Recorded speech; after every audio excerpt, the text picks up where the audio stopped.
Tuhan Yesus. Yesus katakan, kamu adalah garam dunia dan terang dunia. Kepada siapa Yesus berkata, kamu adalah garam dan terang dunia? Jelas bahwa Yesus berkata kepada orang yang percaya kepada Yesus.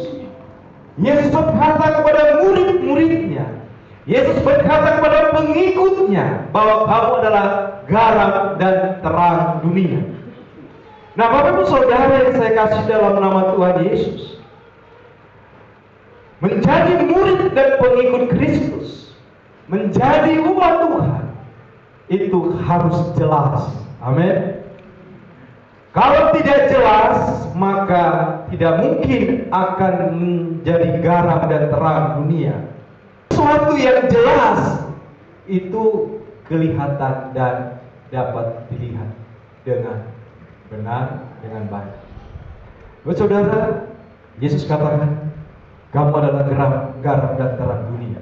Untuk menjadi pengikut Kristus, menjadi umat Tuhan, menjadi anak Tuhan, maka hal yang pertama yang harus dilakukan adalah percaya kepada Dia, hidup di dalam pertobatan.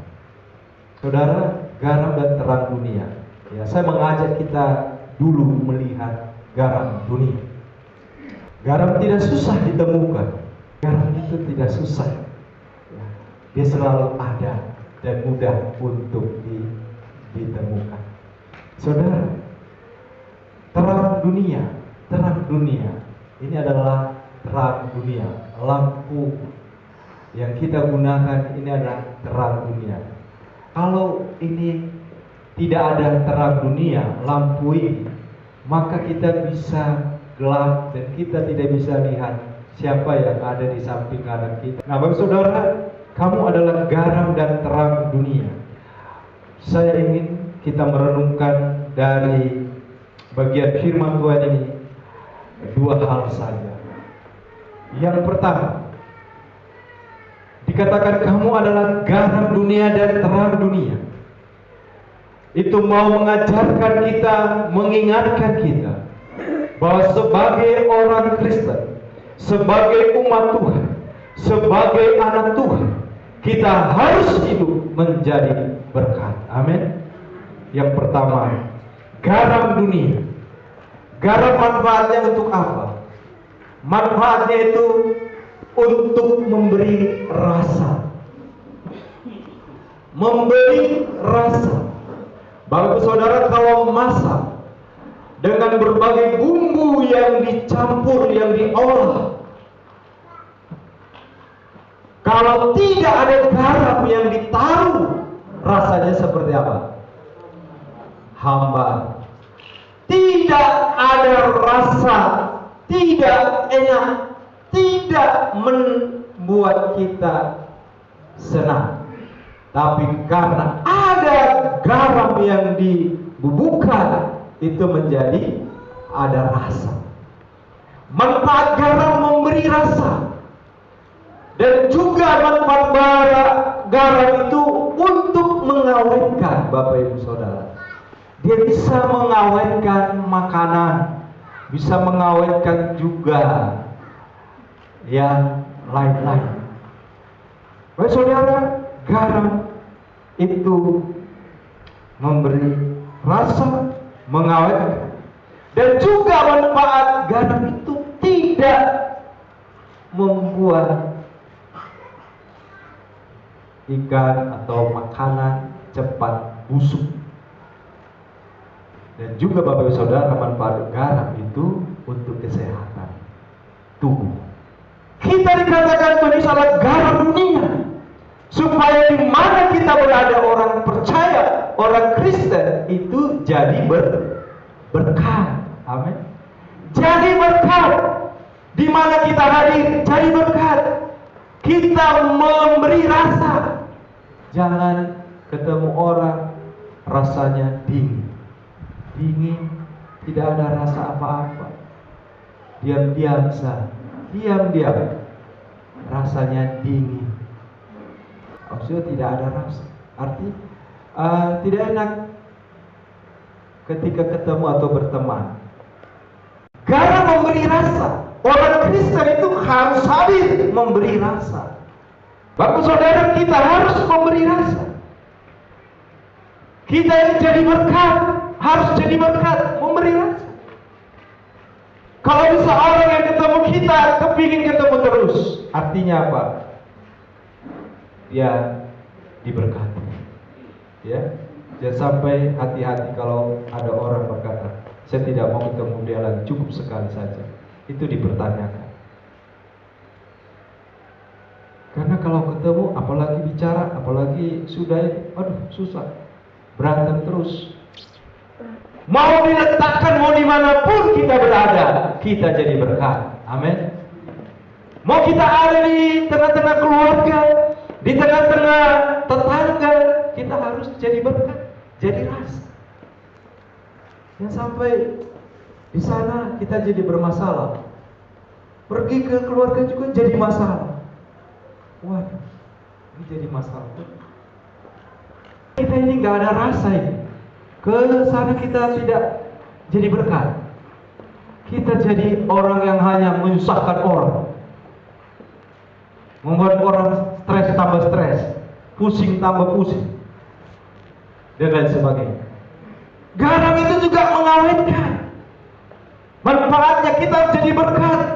Kita mengawetkan, tidak menjadi suasana itu menjadi indah.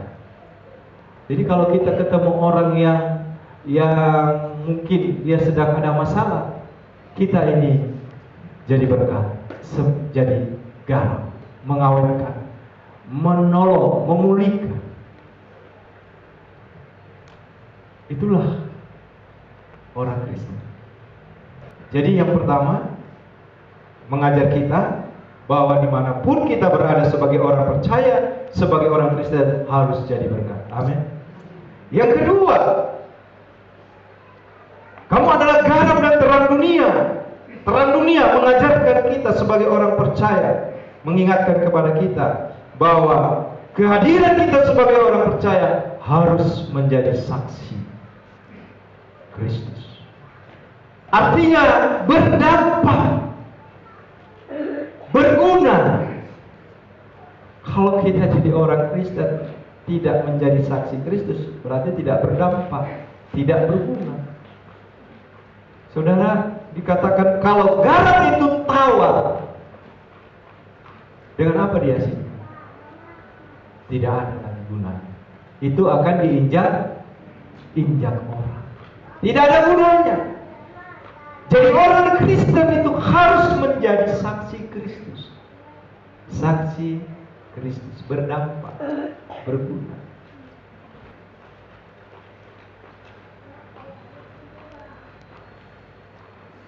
Ini mau ajar kita begini. Kita harus buat sesuatu untuk Tuhan. Apa yang sudah kita buat sama Tuhan selama kita hidup sampai saat ini? Apakah karena kita pernah berpikir untuk berdampak dimanapun berada? Di gereja berdampak, di masyarakat berdampak, di pekerjaan kita berdampak, berguna. Saudara, kita harus menjadi saksi Kristus. Jadi lampu terang dunia. Jadi kita tidak mudah kompromi dengan dosa. Kita tidak suka kompromi dengan hal-hal yang tidak benar. Kita harus menjadi orang yang menerangi yang gelap. Kalau ketemu orang yang gampang marah misalnya gitu ya, atau gampang emosi, kita terangi supaya dia jangan lagi mudah emosi atau marah. Kita menerangi dia. Hidup kita jadi terang bagi dia. Kita hadir untuk menerangi supaya dia jangan terus ada dalam kegelapan. Karena orang yang hidupnya demikian itu sedang ada dalam kegelapan, yang dikuasai oleh kemarahan, dikuasai oleh emosi, dikuasai oleh kedagingan. ada dalam kegelapan, dan kita harus bertemu dengan Dia untuk menjadi terang. Kamu adalah terang dunia. Jangan sampai kita tidak bisa jadi terang dan malah kita ikut jadi gelap. Orang yang paling berguna, paling hebat sebenarnya, ya, hidupnya paling luar biasa, ialah ketika dia membagikan kasih Kristus kepada semua orang. Hari ini kita akan melihat ada acara penyerahan dan baptisan anak. Apa yang membuat mereka sampai ada di dalam tanah Tuhan, di dalam gereja Tuhan? Itu karena orang tua yang punya iman percaya kepada Kristus. Untuk apa orang tua menyerahkannya kepada Tuhan? Kalau kita tidak tahu, paling habis acara baptis, habis acara penyerahan anak, sudah dibiarkan anak. Mau dia gereja atau tidak, dia mau kenal Tuhan atau tidak, itu tidak lagi terpikirkan. Tapi kalau orang tua mengerti, untuk apa anak itu diserahkan? Untuk apa dibaptis? Bahkan ada yang di sini. Untuk apa di sini? Kembali lagi Bapak Ibu Saudara, untuk menjadi saksi Kristus kelak. Jadi buat orang tua yang menyerahkan anak dan membaptiskan anaknya, bahkan yang sini, ya, saya katakan dengan sebenar-benarnya, jangan hanya sekedar formalitas. Karena banyak yang dibaptis, banyak yang di sini tidak tahu lagi gereja, tidak tahu lagi tentang Tuhan, karena sudah anggap sudah selesai. Saya katakan ini bukan bermain-main, ini bukan bercanda dengan Tuhan. Kalau saya bercanda sama teman boleh, bercanda dengan Tuhan jangan, karena bercanda itu sama dengan mempermainkan Tuhan. Jadi kalau sudah serahkan baptis anaknya nanti atau sudah sini, tunjukkan saya mau jadi garam dan terang ini. Amin. Kasih. Ya. Saya jujur secara pribadi sebagai gembala atau sebagai pelayan sedih ketika melihat ada jemaat setelah di sini, setelah dibaptis, tidak lagi mau tahu tentang gereja, tidak mau tahu tentang hidup dengan Tuhan. Ya. Makanya tadi saya bertanya, untuk apa dibaptis? Untuk apa diserahkan? Itu menjadi perenungan bagi keluarga yang hari ini, supaya nanti ketika acaranya selesai, dibaptis dan diserahkan, ingatlah, punya prinsip hidup, anakku akan menjadi anak yang mengenal Tuhan dan bersaksi bagi Kristus. Jadi berkat. Jadi ingat, hari ini kita diingatkan bahwa kita adalah garam dunia dan terang dunia. Hidup kita sebagai orang usaha jadi berkat. Yang kedua, kita harus bersaksi bagi Kristus, bagi banyak orang, supaya mereka mengenal Yesus adalah Tuhan Juru Selamat kita. Tuhan berkati. Amin.